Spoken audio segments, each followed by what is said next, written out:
Most bankers aren't ready to help you until after their third cup of coffee. But with Central National Bank's after-hours service, you don't have to wait for the bank lobby to open to get help. You can contact us from 6 to 8:30 in the morning or from 5 to 10 in the evening, and we'll connect you to a real, live, local person who can answer questions and fix problems 7 days a week. Bank different. Bank Central. Central National Bank. Member FDIC. Coming up on the Payoff, Vance Johnson was a superstar in the NFL with the Denver Broncos. He went to 3 Super Bowls and was one of John Elway's favorite targets. I say on this podcast, he looked like he was plucked off the cover of a New Edition album, but underneath all that was darkness. It was pitch black, and a lot of that has to do with Vance's upbringing, an abusive father in a tough household. And what he tried to do and what he was told he could do was outrun it all. And with speed that led to him running a 4.2 40 at the NFL Combine, which led to him getting drafted 31st in the NFL Draft in 1985, he did seem to outrun it. On the field, like I mentioned, he was exceptional. Off the field, he was out of control. He talks about all of that, how alcohol and drugs led him into a coma for 28 days before he came out of it. This guy was married 8 times, and he was broken. And what he does now is he uses that brokenness to help put others back together. He carries the message. He walks with God, and we were stoked to be able to walk with him today. All right, but first, let's head on out to California. Fly out there. Kevin Souza.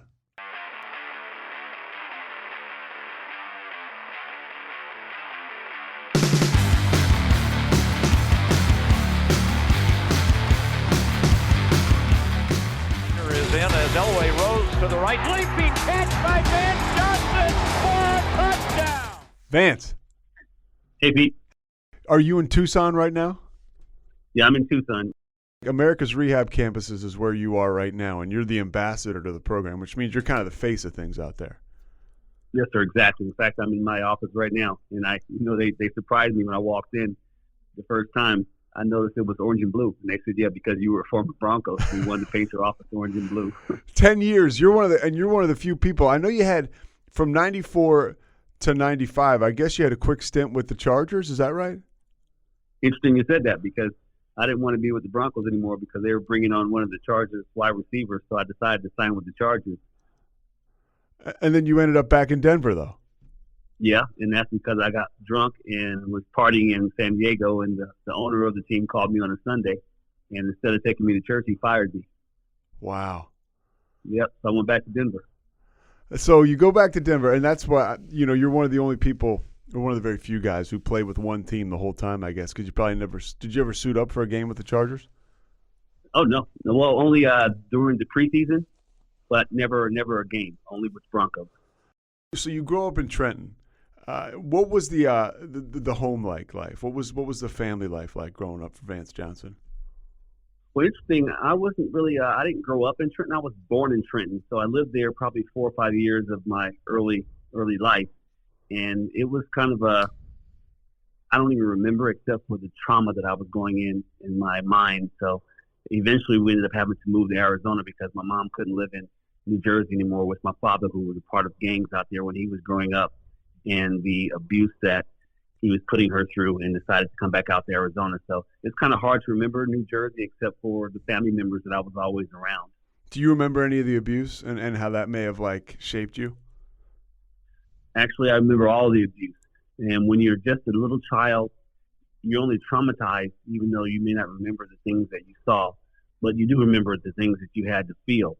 And then when we moved out to Arizona when I was around 4 or 5 years old, that's when I started to just really recognize what was happening in the home. And that's when I saw my father, who was not only an alcoholic and using different types of drugs back then, but he started to beat on my mother, and he would be punching her in the face. And it was so unfortunate to see a mom, while you're sitting in the back seat at 5 years old, looking at blood go all over the windshield on the passenger side, and then her having to wear glasses to work because she had black eyes.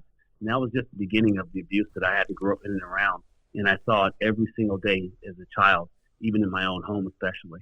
And so for you, that was almost became the norm, right? Like normal's kind of just what you get used to. So as a kid, that's something where I'm guessing that became like status quo. it was so normal that I figured that every kid had to go through what I was going through. And so then when you go to your friend's house, you would pretend like everything was okay, and you wouldn't talk to them about what was happening in your house because you assumed it was probably happening in their house too. But my mom would just be so abused as a child that it got to the point where I literally would run out of the house to just get away from the home because I hated being in my house. And whenever we would have birthday parties, and even my own birthday party, I don't know if I've ever shared this very much except for when I share my testimony, but I literally would not even be a part of my own birthday parties that we had at my house. I would run away from home, and I promised myself I would never celebrate a birthday, ever. You've just that trauma, like you felt like the other shoe was probably going to drop, right?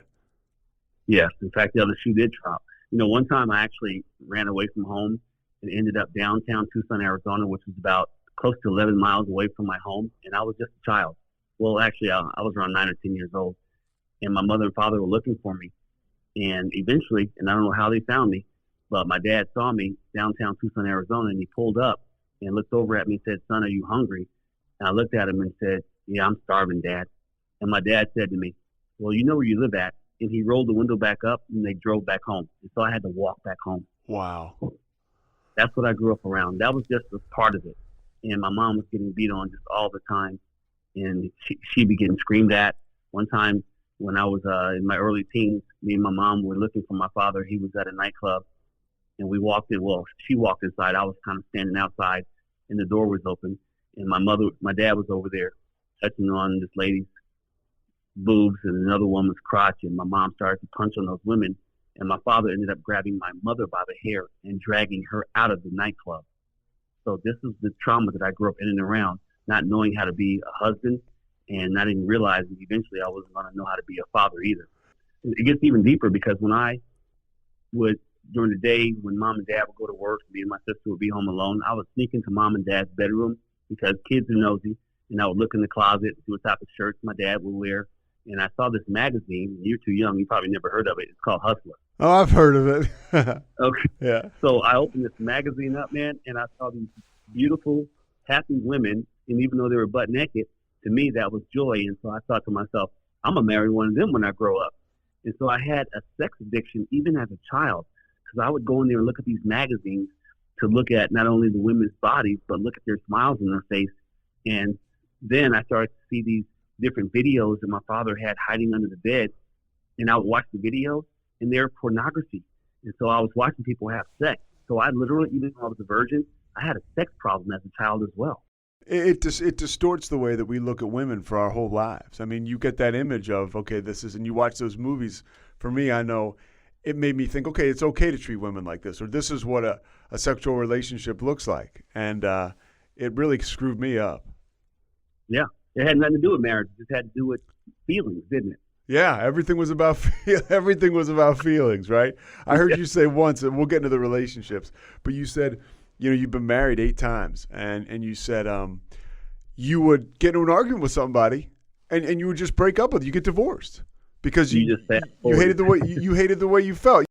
Dude, I could relate to that, Vance. So I was like, wow. It was like it hit me with a lightning bolt because even in sobriety, I still struggle. I feel uncomfortable, and I just want to bolt because I'm like, this doesn't feel right. I got to get out of this. Well, and, you know, as we get forward into this conversation, you'll see I don't walk by feelings anymore. I walk by faith. But it was all about my feelings, and growing up as a kid, it was all about my feelings too, and that's the reason why I only wanted to feel good. And so watching women have sex with men and watching all these different photos of ladies with no clothes on, that's where I wanted to go one day. And then the other thing I watched was television and watched all these famous sports athletes because I wanted to grow up to be like them because they looked happy when they were on the field and everybody was clapping for them in the tens and thousands. Well, and you had $1 million smile, and so you always looked happy. You're a good-looking man now. Back in the day, you looked like you were plucked off the cover of a New Edition album, and I would imagine you would have been a real hit with the ladies. Growing up in Tucson, when did you realize you were faster than everybody else? I realized I was faster than everyone else, and this is the credit I am going to give my father. My dad, when I was a child, would not let me go to bed until I worked out, would not let me get up in the morning until I did my chores and worked out. So he made me participate in sports, and I became really good at it because I was obedient to listening to him tell me what to do. and also listen to my different coaches tell me what to do. And then I started to see how I started to run faster than the kids that I was racing against.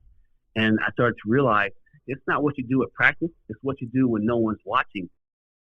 And so I did all different types of sports, from soccer to baseball to football to just track and field, everything. Did your dad look at you as like almost like he thought you were going to be a pro athlete? Did he see something in you early on that he kind of latched onto? That's a really good question, and I'm probably going to have to, getting ready to come up on my 59th birthday, ask him that question. What made you make me participate in sports? Oh, you know what? Now I remember. My dad was a big fan. Do you remember O.J. Simpson? Oh, yeah. Well, when my dad found out that, was it USC I think he went to? Yes. That they were playing against the Arizona Wildcats. My father, when I was just a teenager, in fact, I may have been maybe 11 years old, took me to a Arizona Wildcat football game where O.J. Simpson was playing against the Wildcats. And when I watched that young man play football, I was like, oh, my goodness, I want to grow up to be like him one day because he was amazing. And then when they were leaving and going into the locker room, all the kids would be able to stand by the locker room and watch the college football players walk in. And I stood there and looked up at him, and he looked down at me, and I thought in my head, I'm going to grow up to be like you. And wait until I get to the rest of that story, and you'll see one day I ended up on the very same front page in the Denver Bronco. I'm sorry, not Denver Bronco, but the Denver newspaper article. But I'll get to that. All right. Well, you get to Arizona. You get a scholarship to go there. And when are you drinking at all in high school? When did you start to drink? I promised myself I would never drink alcohol. I promised myself I would never do drugs. I promised myself I would never even beat on a woman growing up as a young child, and especially when I was in high school.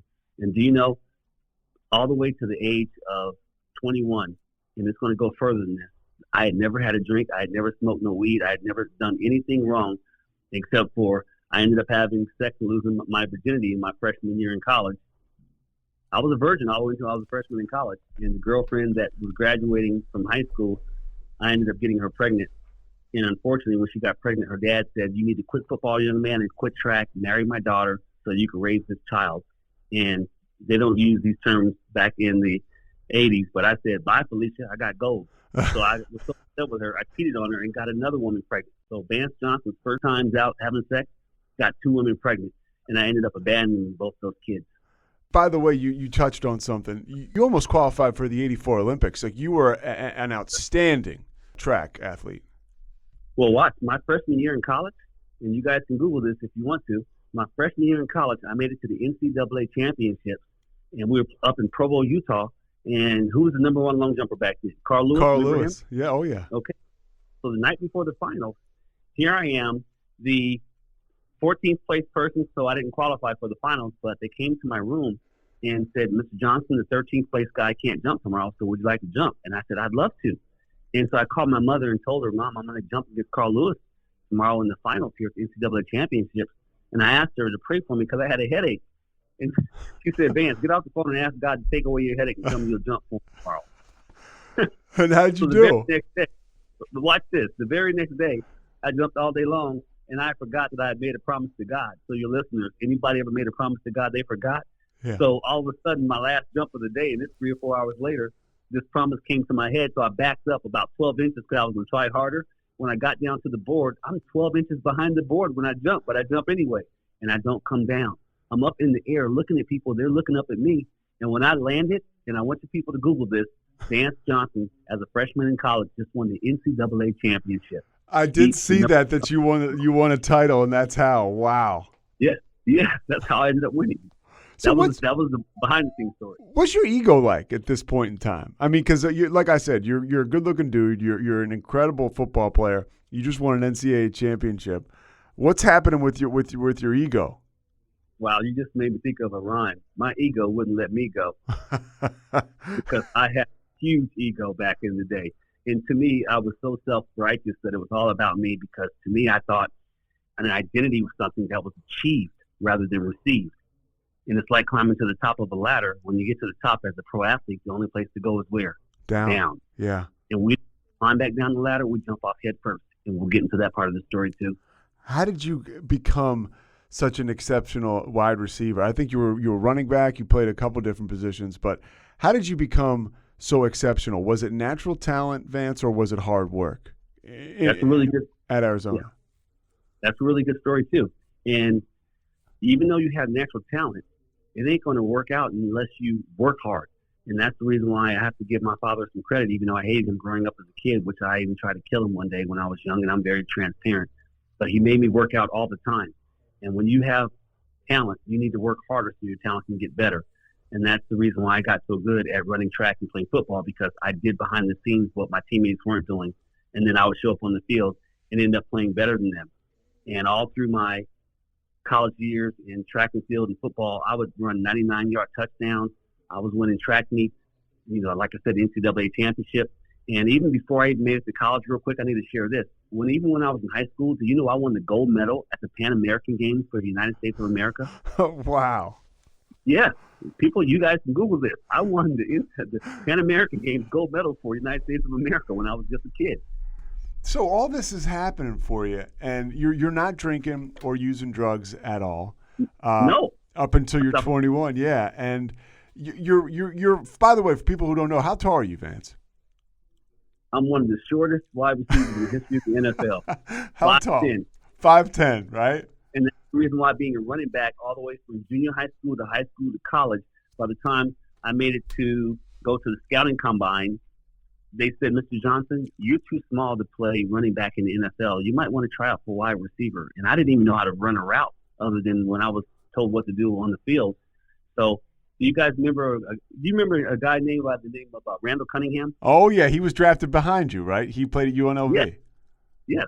In fact, interesting thing about Randall Cunningham. So Randall Cunningham, him and I were both, seniors in college and at the East-West Shrine game.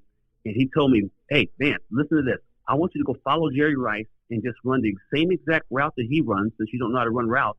I'll throw you the pass, and you catch the ball, because then the draft people that do the draft, they're going to compare you to Jerry Rice.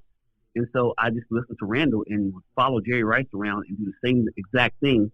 And so then the people who do the draft were comparing me to Jerry Rice. And then when it was time to run the 40 meters, Randall Cunningham said, Vance, I want you to get up next to Jerry Rice and blow his butt away. And I was like, no way, man, because that's Jerry Rice. He might beat me. He said, no, but if you beat him, they're going to draft you higher. Because I was predicted to be drafted lower than the 9th round in that draft that year.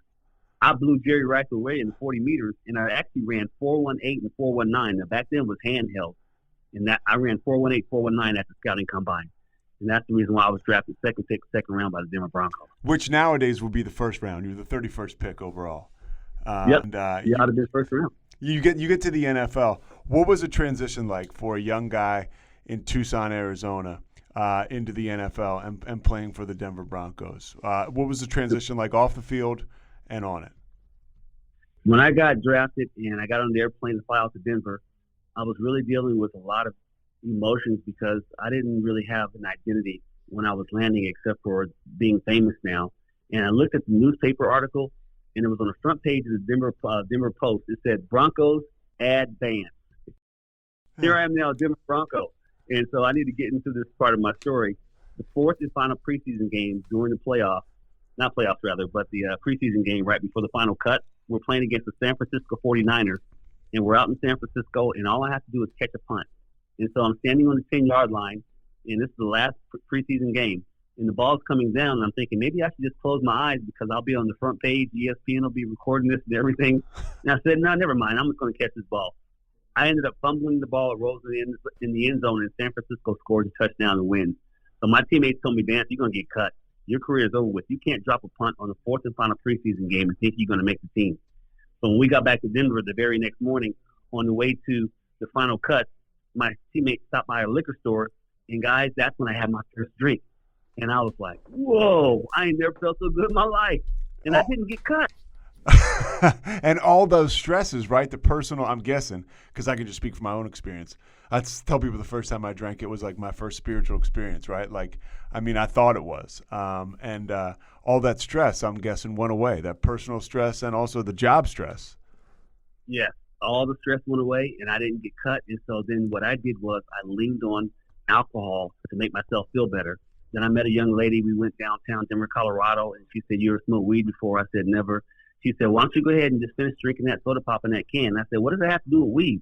So I drank the soda pop. She puts holes in the top of it, lights up the marijuana, and so I start sucking out the same hole I was drinking out of, and I start getting high.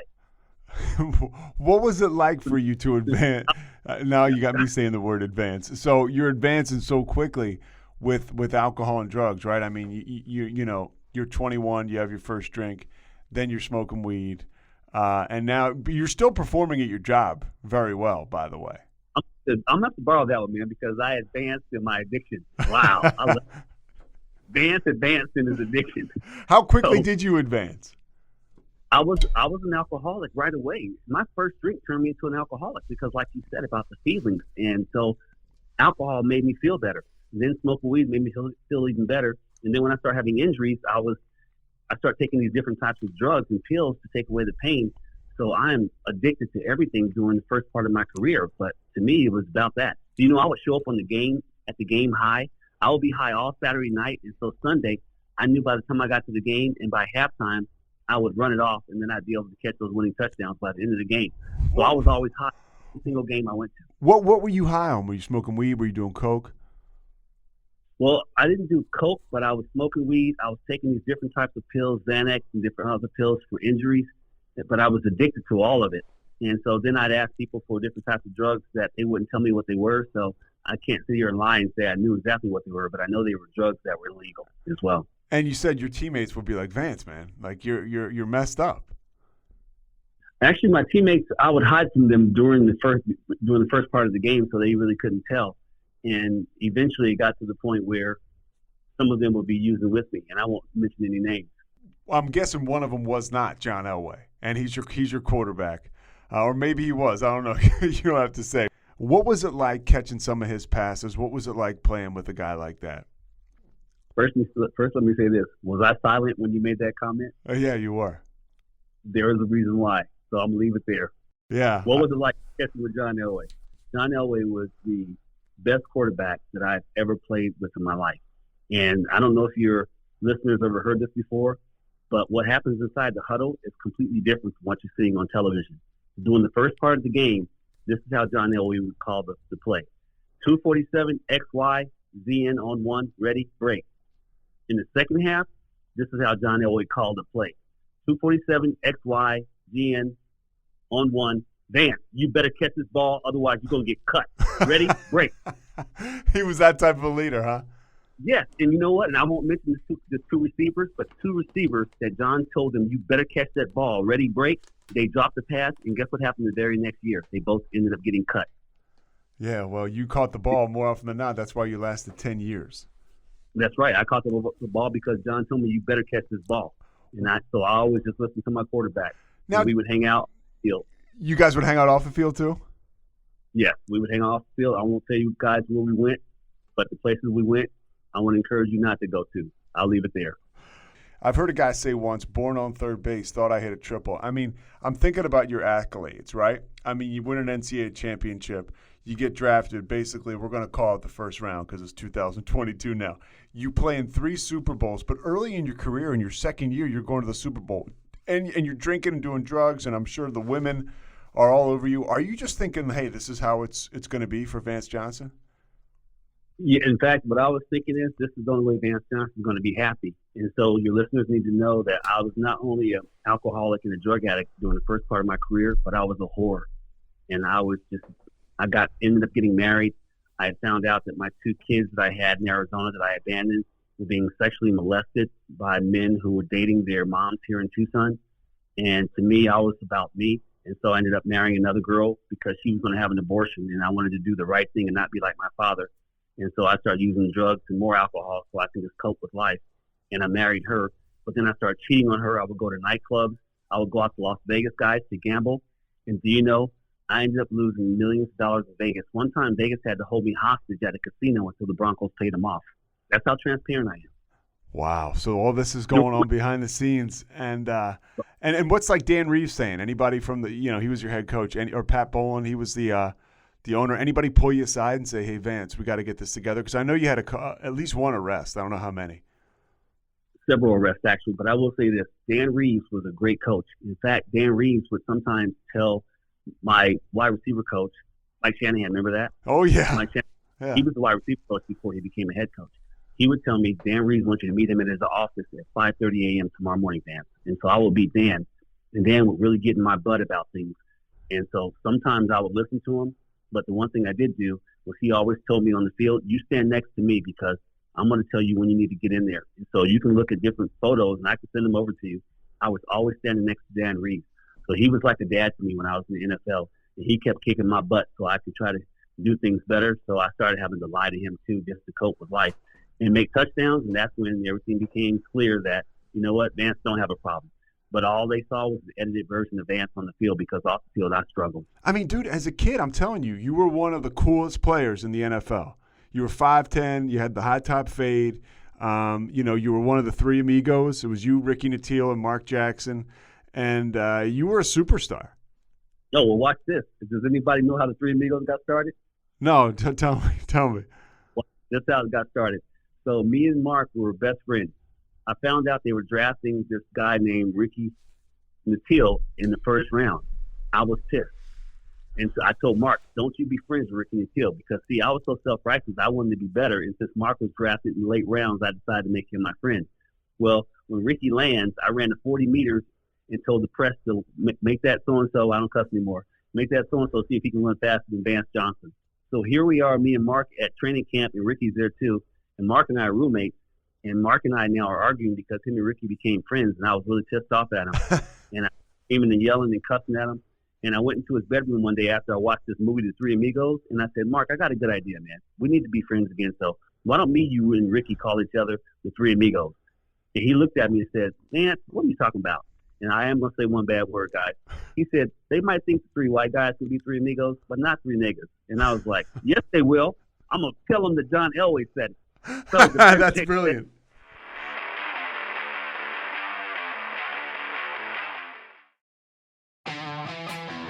The all-new Chevy Colorado is made for more. Stacked with the latest in-vehicle technologies like a class-leading 11-inch diagonal center touchscreen and an extra-large wireless charging pad.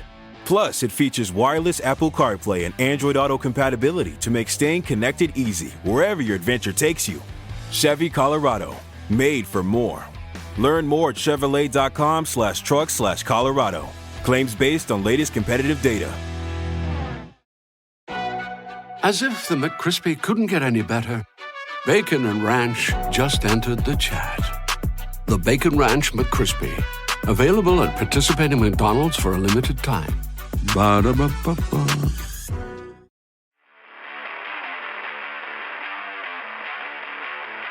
This is a true story. The very next day, I go tell the press at the end of practice that John Elway calls Vance Johnson, Ricky Nattiel, Mark Jackson, the Three Amigos. They go up and ask Mark. They go up and ask John Elway, John, you called Mark and Ricky and Vance the Three Amigos? John said, what? Maybe the three midgets. They're all under 6 feet tall.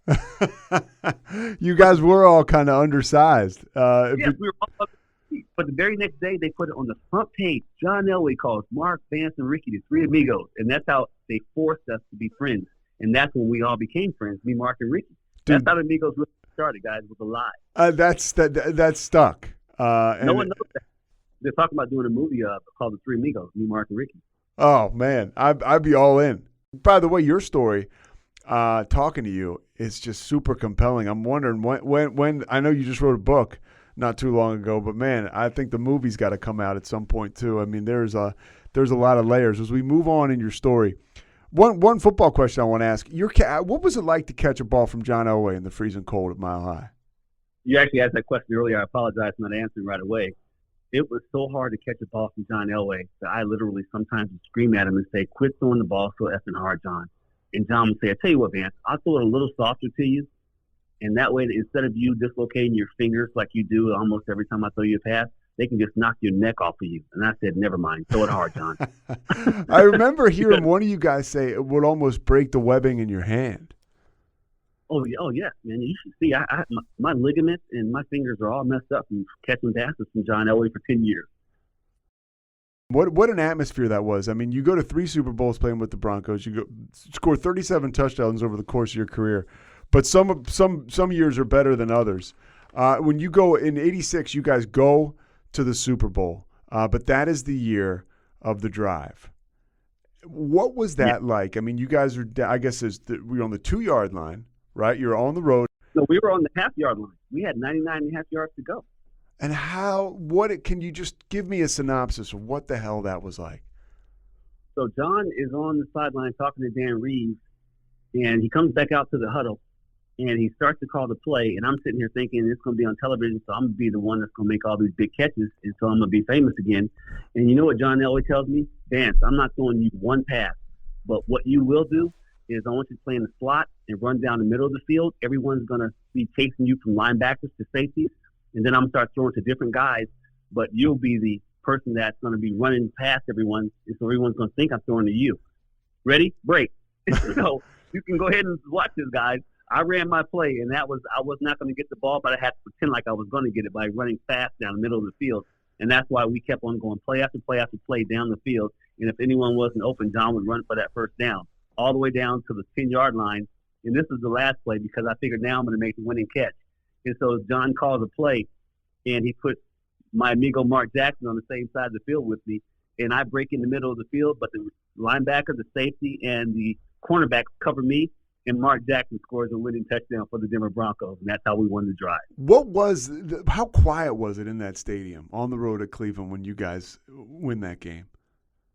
Well, it wasn't quiet during the game because they were screaming and yelling at us because they hated the Denver Broncos, but it was very quiet on that 99.5 yards to go, and that's the reason why we were able to get the plays called and get all the way down the field. And it was very quiet when we made that winning touchdown. They were pissed off. People were screaming and yelling at us after the game.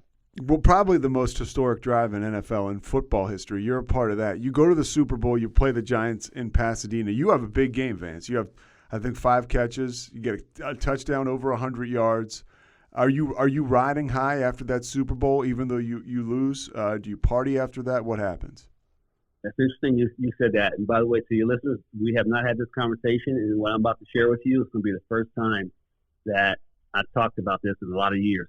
After that game, even though we lost, and even though I had 5 catches and I think over 30 yards, when I got back home to Denver, Colorado, I was in my closet trying to commit suicide. Why?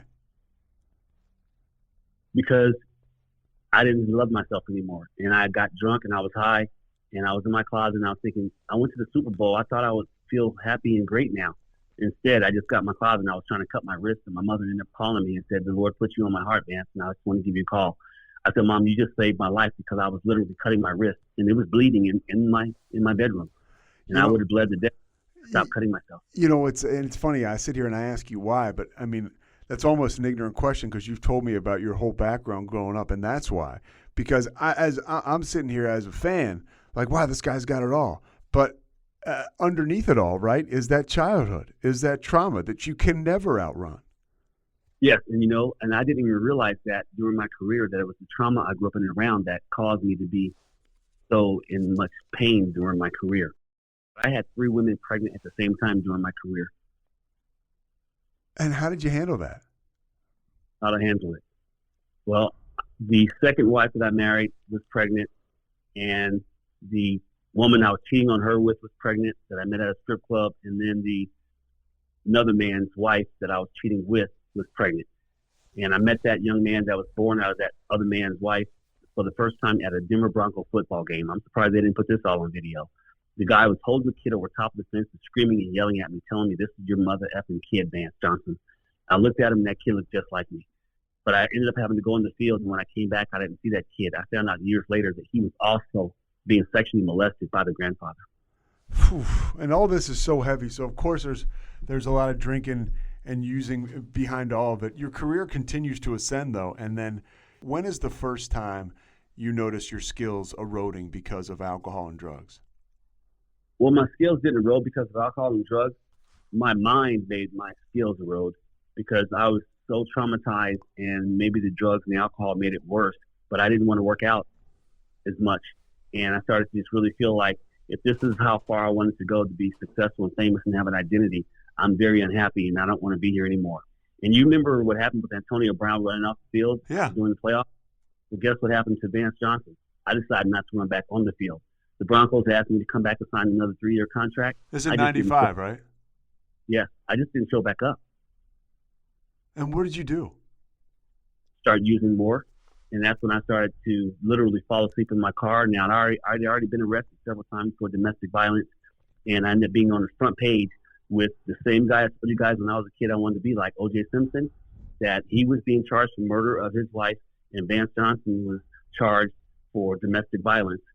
And I was getting ready to go on the Oprah Winfrey Show to apologize to my wife, to 9 million people on television, my ex-wife, for being so abusive to her during my career. And how did that go when you go into Oprah? I mean, this is 1996 now. Everybody watches Oprah. There's not as many channels. Yeah. I mean, so all the people you tapped into with your sports ability, now you're touching, you're striking emotional chords with people all over the country. How was that experience? Now, I'm still a drug addict, alcoholic, and still pretty abusive, especially in different ways. But I decided to go on television to apologize because I was so sorry that I was such an abusive man. And surprisingly, Oprah, when we were talking on stage, she said, Mr. Johnson, your ex-wife actually, I flew her out here, and so do you mind if I bring her here on stage? And I looked at and I started crying, and I said, please bring her out here. I'm going to apologize to her in front of people. And she walked in the back, and I actually have a recording of this. And apparently, my ex said, no, I don't want to go on stage with him. I hate him. And I'm not going to let him apologize to me because I will not forgive him. That part is on the recording. So she came back out, and I apologized anyway. But I still struggle with addiction even after that. Oof. And then you continue. You mentioned you stopped playing in '95. What's going on between? Because we'll pick up the pace a little bit. I know you got to get out of here. And when you from '95 to 2007, or 2007, you go into a coma. Is that right? Yes, guys. I ended up using so much after my career was over with to cope with life. I ended up getting in a car accident, and they ended up having to take me to a hospital. And one time I also ended up trying to kill myself by cutting my wrist, and they had to take part of my leg to cover that and induce me into a coma. I ended up ODing after calling my mom and letting her know that I didn't want to live anymore because I found out that my oldest son, who came to live with me on the western slope of Colorado, who I didn't want to respond to when he reached out to me, ended up getting killed the very night that he reached out to me. So I tried to literally kill myself and ended up ODing at the hospital doorstep. And they induced me into a 28-day coma. And on day 24, God told my mother, I'm not done with your son yet. Well, I'm not going to lie. My mother told the doctor that God's not done with him. And on day 28, my eyes opened. And that's when I started to realize that I needed to get some help. But I ended up ODing several times even after that. So I just started screaming and crying out to God one day in this canyon. And then a former Tampa Bay Buccaneer reached out to me. And my seventh ex-wife reached out to the NFL and got me into treatment. And I was a million. Russ Granberry was the guy, right? Actually, Randy Grimes. Randy Grimes, okay. Randy Grimes. Yeah, he's 10-year Tampa Bay Buccaneer. And so Randy reaches out to you, and then I've heard you say this, and it's fulfilling for me to hear you say this. We have to be broken so we can help other people, right? I mean, I'm not putting it exactly how you said it, but like the fact that you were shattered has enabled you to save others. And I've seen you, Vance. I mean, I've seen some of the work you're doing now. I've seen, just videos of you helping people rehab, and you do a lot of speaking engagements now.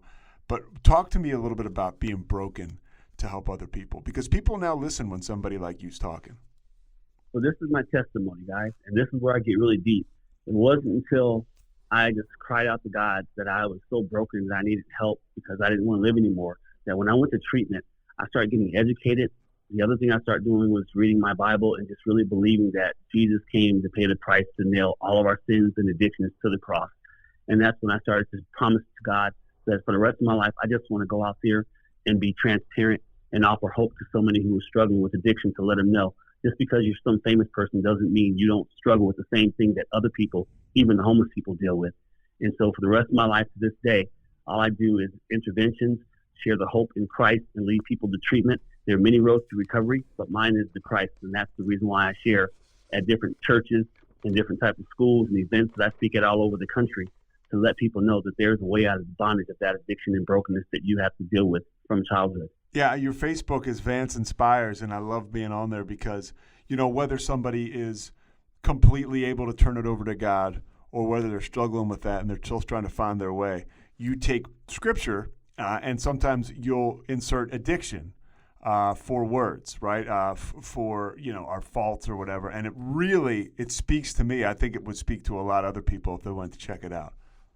Oh, absolutely. In fact, I'll start with this: is your pain of your sin, and I add in addiction, greater than the pleasure of your sin, and I add in addiction? And then I say, another sign to stop your addiction. And if you don't mind, I'd like to share a scripture with you that I share please. actually. Yeah, and because I really do. I add scripture when I talk about the different things that we go through, and I add in the word addiction. So, for instance, in the book of Romans 6:12, it says, "Let no sin," but I'm going to add an addiction. "Let no addiction, therefore, reign in your mortal body, to make you obey its passions." That's just one scripture that I do. Another one I do here because I had a sex addiction. But sexual immorality and all impurity, I put in quotations, addictions, or covetousness must not even be named among you, as is proper among the saints, because I'm a believer now, and I call myself a saint of the Lord. And that's the reason why I know that he nailed all the sins and addictions to the cross so that we could be free from the bondage of all different types of sins and addictions. And free from the bondage of self.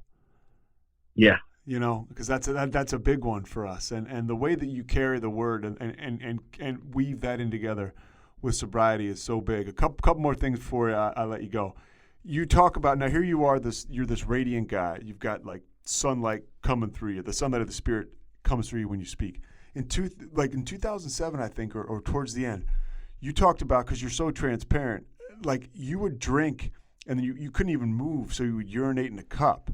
And you held the cup next to your bed, and sometimes you would mistake that for a drink in the morning. This is the guy who'd been to 3 Super Bowls.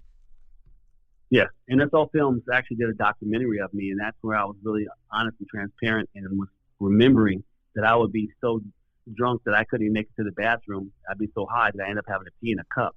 And that urine in the cup looked like it was just something to drink when I woke up in the morning or in the middle of the night, and I would end up drinking urine.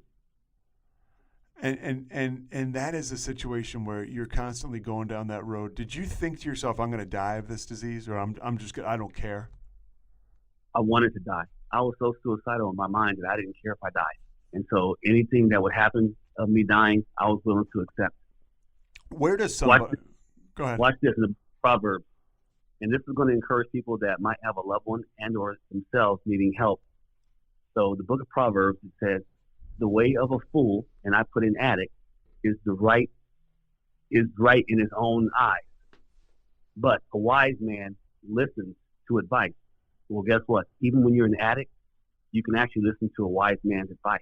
And that's when I say Randy Grimes, who was a wise person, a former ball player in recovery, and me being a fool in my addiction, I was still open with my ears to hear him say, "Vance, you need to get help."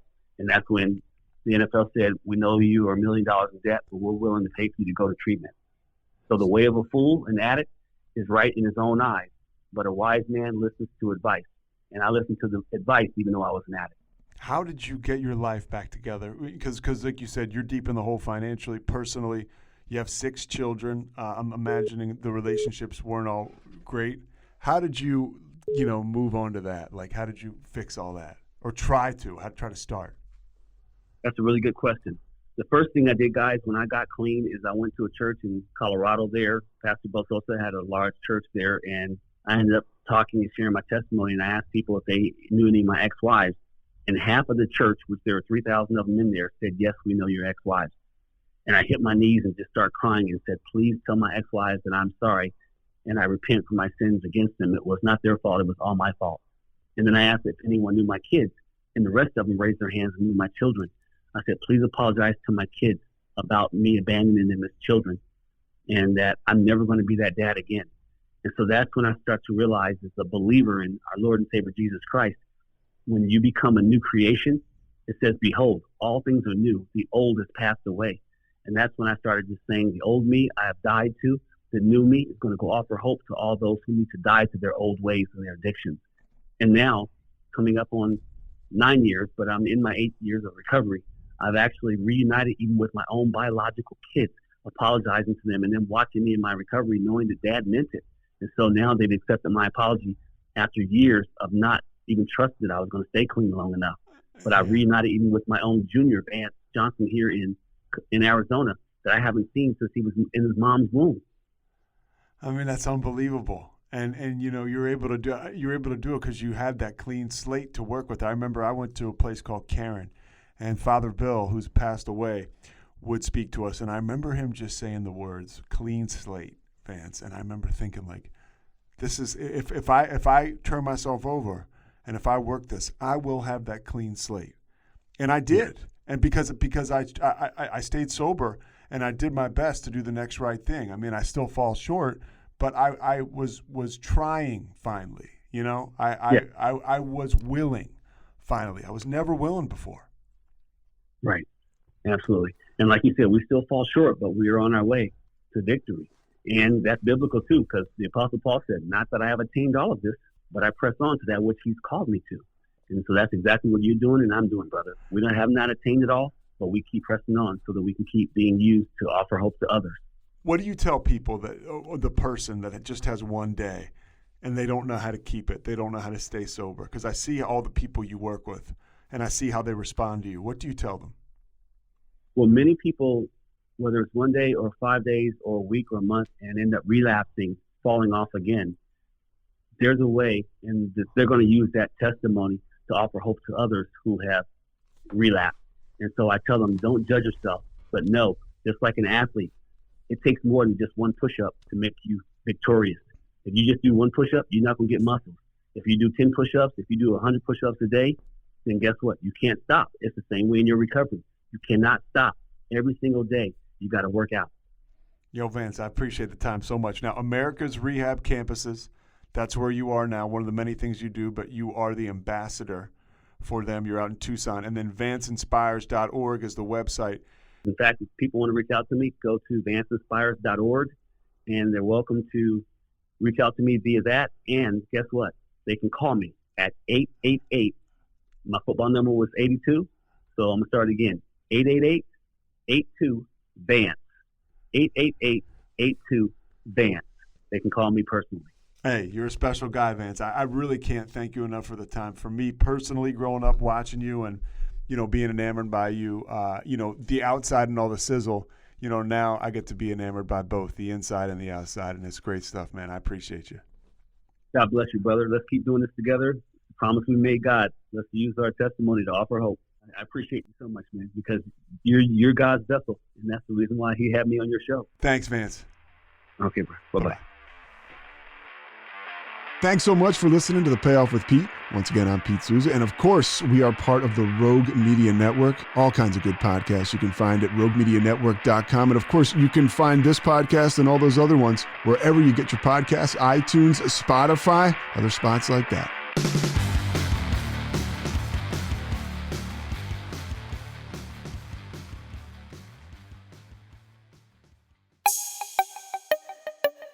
This has been a Rogue Media podcast.